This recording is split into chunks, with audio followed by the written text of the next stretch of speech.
Okay, you want to find the critical t-value that corresponds to 99% confidence interval.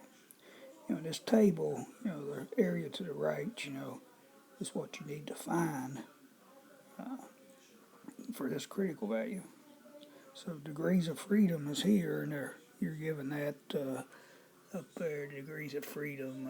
Let's see, that's given as 9, I believe. Yeah, soon 9. I've got it covered up, but there's 9 degrees of freedom. So you're coming across this row here. Now you got to find this area here, and so the areas you're given across the top. So I drew, this is what a 99% confidence interval.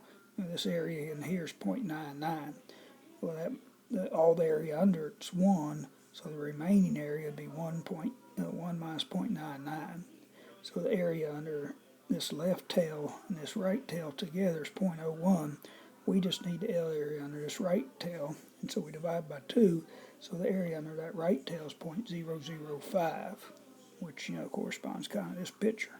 So it tells us which column. We want to look at this column and 9 degrees of freedom. And we cross those two, and it's this number here, which is the answer there. Hope that helps.